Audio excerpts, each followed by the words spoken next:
Jadi misal ada kawan Lakomo sebagai pelaku usaha UMKM ingin memeriksakan produknya ke Labkes Kota Mojokerto, itu gimana prosedurnya? Oh, bisa banget itu, Mbak.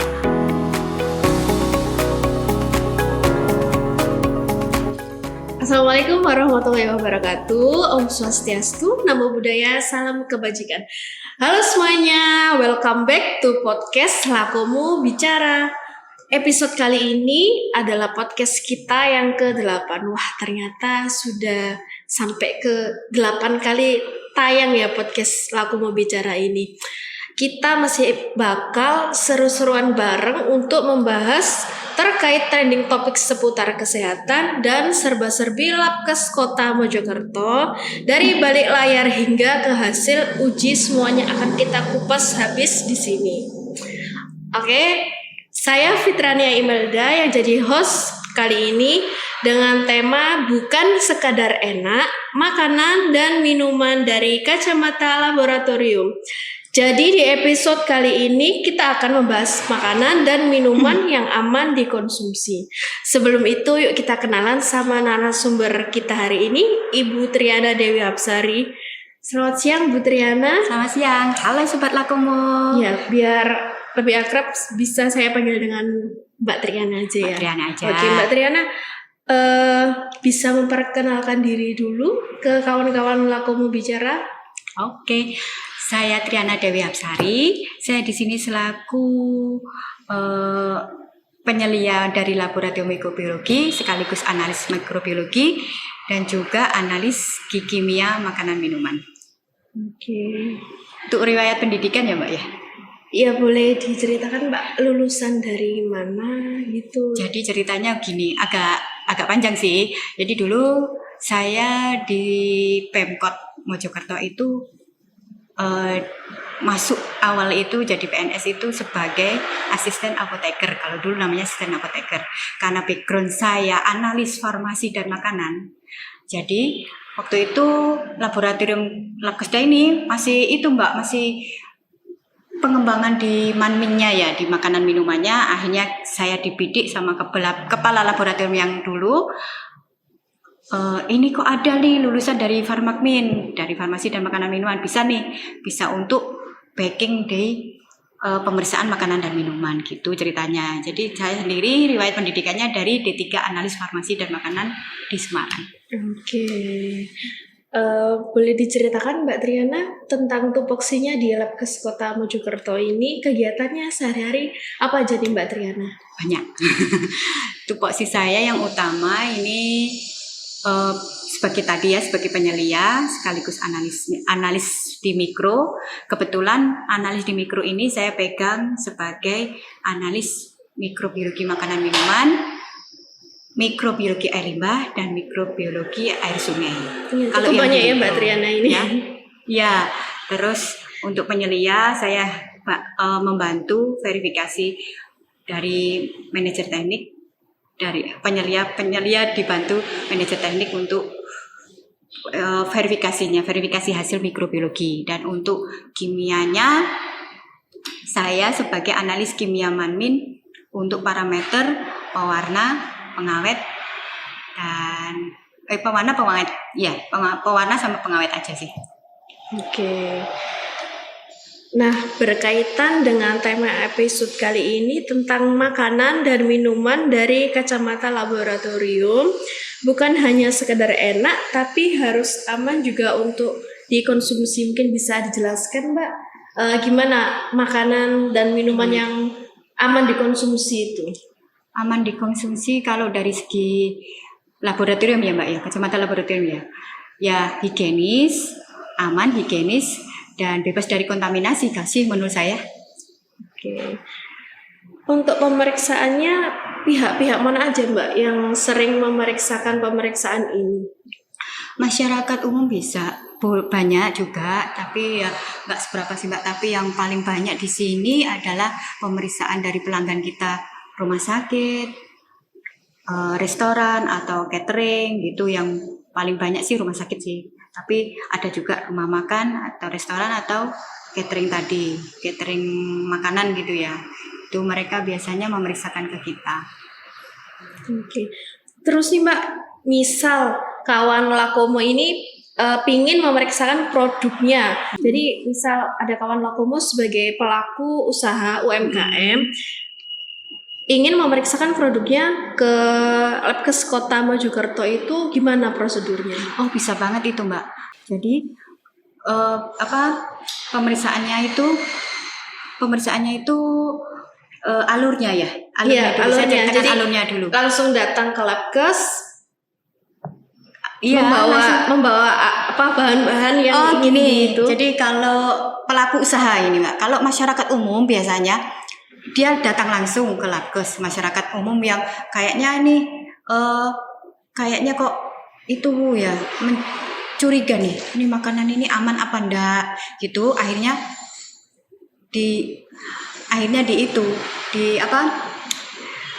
masuk ke Labkes sendiri. Jadi kayak dibawa nih makanannya, mau meriksakan gitu aja langsung bisa. Langsung bisa. Kalau untuk masyarakat umum ya. Tapi kalau untuk pelaku usaha biasanya mereka itu ke Dinkes dulu. Jadi alurnya ke Dinkes dulu nanti diarahkan, baru diarahkan ke Labkes, karena ini terkait mungkin kalau pelaku usaha terkait sama perizinan ya Mbak ya, antara PIRT atau SLHS gitu, terkait sertifikasinya, atau SLHS itu sertifikasi layak sanitasi, atau PIRT itu. Dan itu lewatnya Dinkes dulu, nanti baru Dinkes diarahkan ke Labkes. Alurnya seperti itu sih kalau pelaku usaha.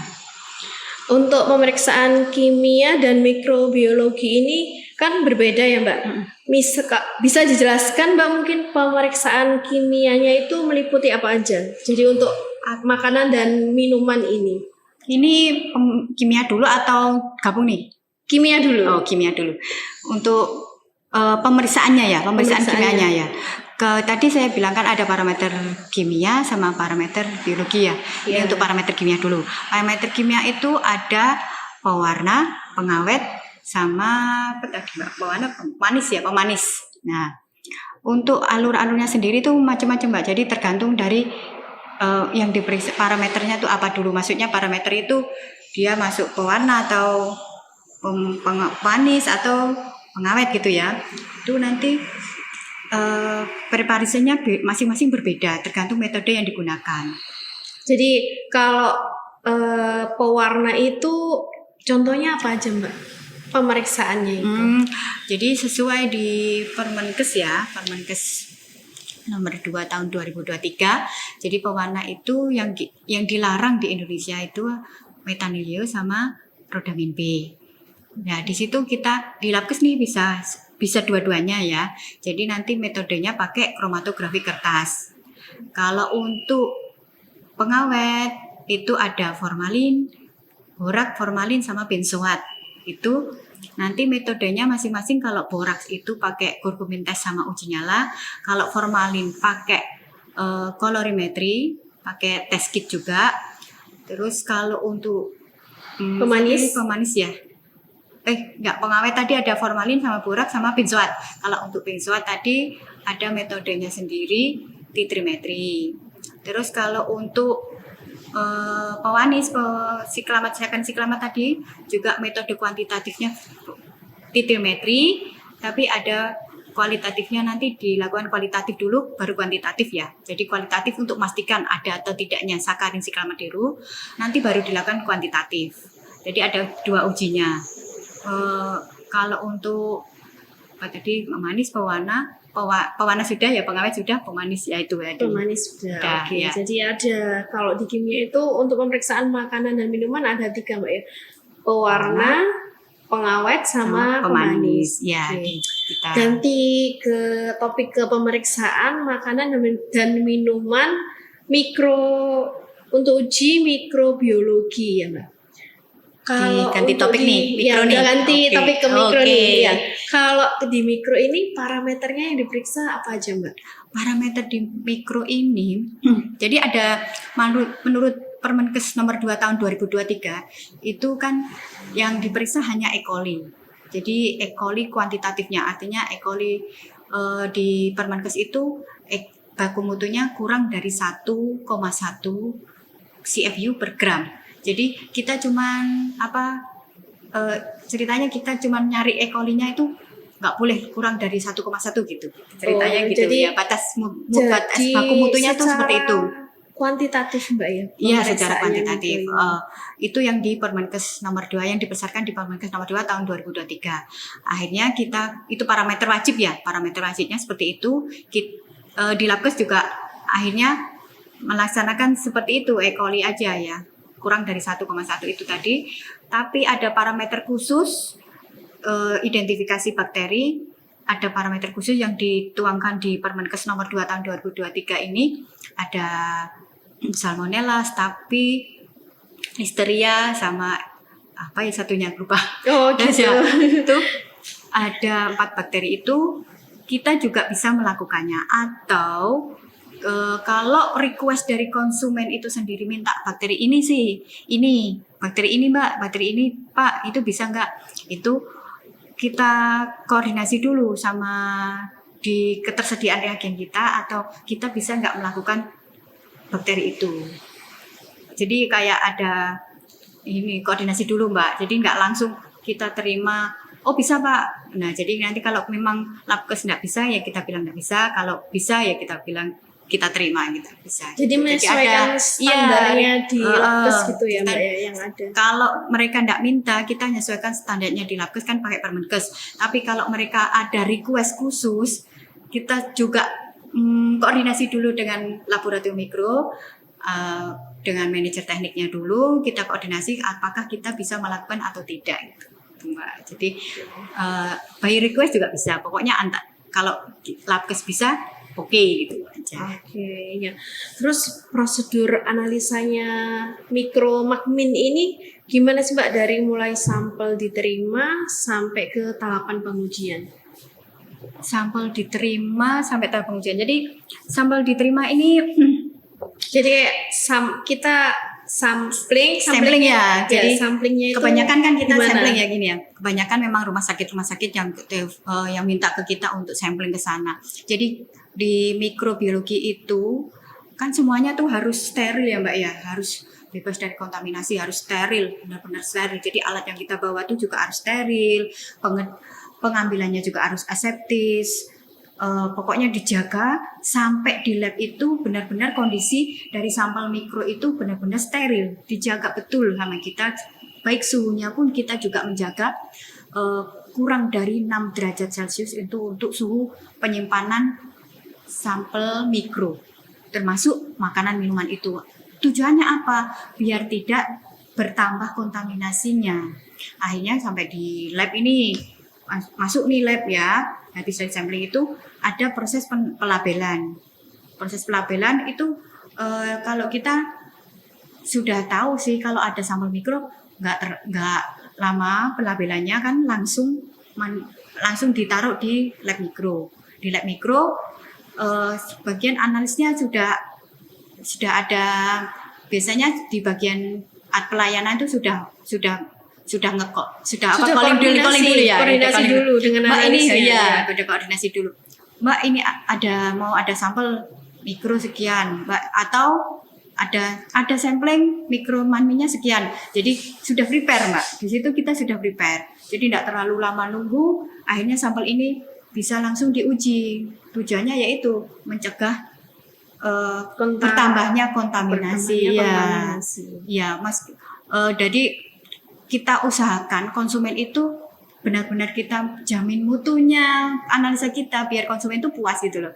Oh, langsung dikerjakan kok kan. Kalau Labkes saya yakin, saya sendiri analisnya ya Mbak ya. Jadi saya nggak itu sih, nggak sampai 24 jam. Memang holding time-nya itu 24 jam. Tapi saya pastikan kalau di Labkes pasti langsung saya kerjakan. Jika waktunya itu masih nggak sampai malam ya Mbak ya, kalau sampelnya datangnya malam ya saya kan sudah di rumah gitu, jadi nggak dikerjakan besoknya, tapi memang dikondisikan mungkin diletakkan di lemari es itu yang jadi dijaga, tempat penyimpanannya juga khusus dikondisikan ya, jadi jangan sampai kontaminasi juga sih, jangan sampai bisa besoknya baru pagi-pagi mungkin bisa saya kerjakan, tapi seringnya saya kerjakan langsung kalau dari rumah sakit. Ya itu Mbak, terkait makanan ini kan rawan sekali ya, rawan sekali, apalagi sayur-sayur sudah kelewat jam aja sudah berubah rasanya, ya itu juga menandakan bakterinya juga bertambah. Oke. Terus nih Mbak, kalau ngomongin pemeriksaan Makmin ini kan pasti ada aja tantangannya di lapangan, baik maupun di laboratorium.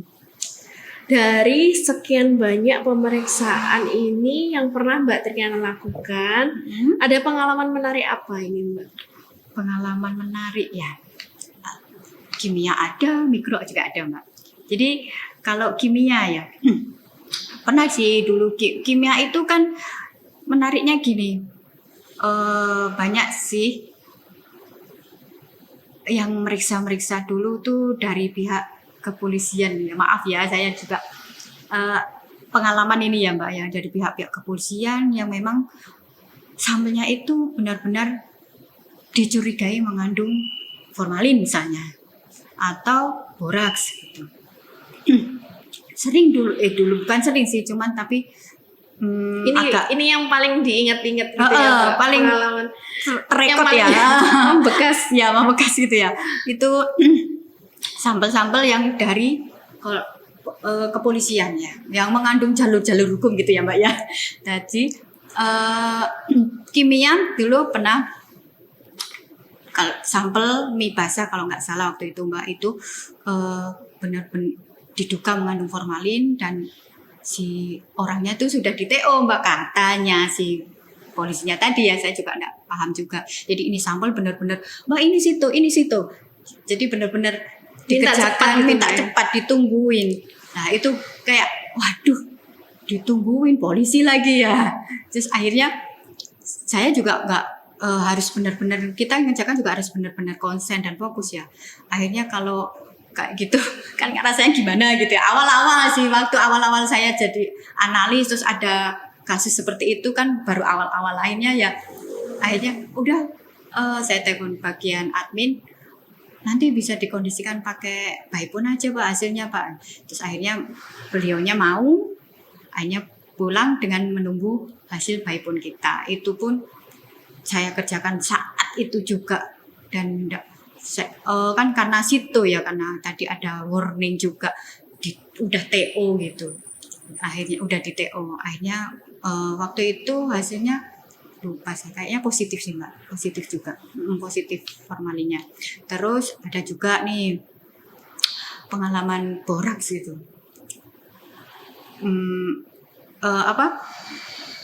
orang datang, Pak saya itu ini masyarakat ini Mbak dicuri kok pakai apa sih Mbak, kata kalau ngawet, kalau borak itu, kalau kerupuk itu ada bleng, pernah dengar nggak Mbak? Iya pernah dengar.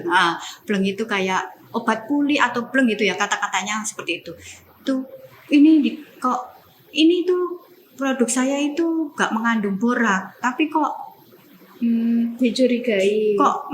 Kok dicurigai mengandung borak. Terus akhirnya itu Mbak, itu pengalaman sampai sekarang tuh saya ingat. Bapak bahan bakunya apa saja? Itu ada 8. Jadi itu ada A, B, C, D. Bukan berupa kerupuk itu Mbak, bukan. Tapi dia berupa A, B, C, D, E, F, G. Sampai 8 itu kayak tepung-tepung gitu. Saya sendiri juga nggak tahu ini tepung apa, nggak tahu. Pokoknya dia bahan bakunya itu sampai 8 itu. Akhirnya satu persatu saya analisa, ketemu, oh ini sudah kue, oh bukan borak, ini bukan, oh ini bukan. Itu pakai 2 kali. Kalau kita Mbak Labkes ya pakai 2 kali uji Mbak. Jadi tidak hanya sekedar tes kit aja, kurkumin tes itu yang kita pakai ya, reagen yang kita pakai itu kan kurkumin tes. Itu bukan hanya cuman itu yang buat screening kan cuman kurkumin tes. Yeah. Tapi enggak, kalau di Labkes ada uji lanjutannya. Jadi selain di situ nanti dilakukan uji nyala. Itu dua-duanya saya lakukan semuanya dari A sampai H ya, 8. Itu saya lakukan semuanya.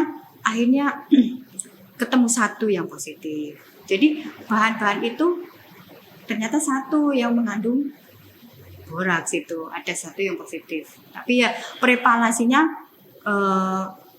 lain-lain Mbak ya, karena dia berupa tepung, ada yang berupa tepung, bukan berupa sampel kerupuk puli gitu, enggak. Jadi Tapi bahan-bahannya di gitu. Oke. Lanjut ke pertanyaan selanjutnya ya Mbak. Mbak sebentar. Itu tadi untuk kimia ya? Sudah selesai. Yang pengalaman untuk kimia ya? Yang untuk mikro? Tak saya spill sedikit ya. Oh, boleh. Ada sih pengalaman mikro. Kalau ini agak memang pengalamannya beda-beda ini. Di mikro itu paling banyak itu Mbak, sampel yang sayur hijau-hijau itu, seperti Mbak Fitra pernah masak sayur bayam ya. Iya. Itu kelewat jam itu kan sudah berubah rasa. Ya itu. Nah itu ternyata positif E. coli-nya loh Mbak. Jadi kalau pengalaman dari saya sebagai analisnya itu, kalau sampel rumah sakit itu ada hijau, pokoknya kangkung atau bayam atau apa, ada hijau-hijaunya, itu cepet-cepet Mbak, atau cepet-cepet bawa ke lab ini, harusnya harus cepet. Kalau sudah kelewat jamnya panjang, itu pasti segitu. Tapi kita juga melakukan istilahnya sharing ya sama pelanggannya itu, sama rumah sakitnya, kalau bisa yang sampelnya yang diuji selain yang sayur yang cepat basi. basi. Jadi kita sharing sama pelanggannya seperti itu. Oke, lanjut ke pertanyaan selanjutnya ya Mbak. Iya. Terkait dengan kesadaran keamanan pangan, mungkin Mbak Triana bisa memberikan pesan-pesan kepada kawan Lakomo sebagai pelaku usaha di bidang Makmin ini agar bisa senantiasa memastikan produk yang dihasilkan dari olahannya itu tetap aman, sehat, dan sesuai standar. Oke. Pelaku usaha ya Mbak ya? Iya, pelaku usaha ya. Sarannya ya, maksudnya saran untuk kawan-kawan Lakomo, ya, terutama bagi yang pelaku usaha UMKM.